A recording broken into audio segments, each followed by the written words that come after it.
Hey, folks. So, have you ever wanted to speak up about an issue, but the idea of talking to a politician feels, I don't know, intimidating? Um, I hear that a lot from public health professionals working across the South. But here's the most important thing to remember: legislators are just people. And in particular, if you live in their district, they work for you and want to hear from you.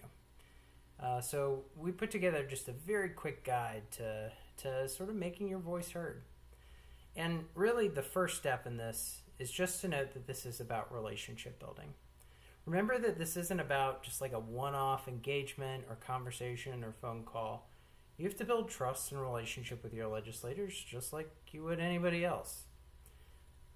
The next step is going to be making sure you've always got your ask.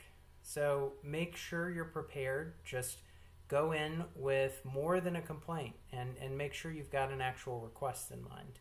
So you're asking them to vote yes on a specific bill. You're asking them to say no on a committee measure, or you're bringing up a local issue that maybe they haven't heard about.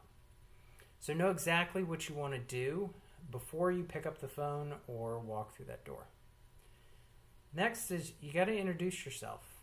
Whether you're calling their office or meeting face to face, you got to start obviously with your name, but you also need to mention if you're a constituent. That's something again that's really important.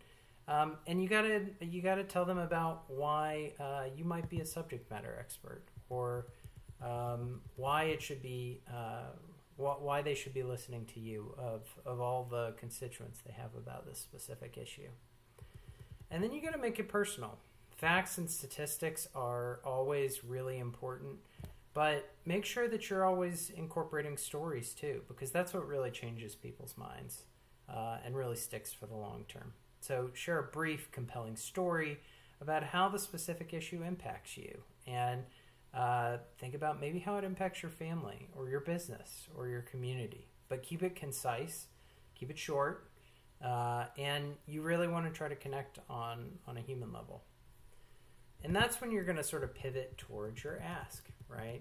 So you want to connect your personal story directly back to your ask. So say something like, because of how this affects my community, I strongly urge you to put forward legislation about this issue, or to vote yes on House Bill whatever. Then pause and give them time to think and answer. It's not just about hearing from you, it's also about getting something from them too. And then lastly, always, always, always follow up with a thank you.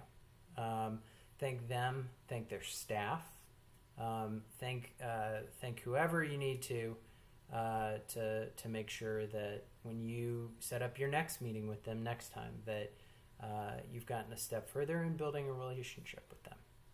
So I hope these short tips are helpful for you, and hopefully we'll have some more of these in the future.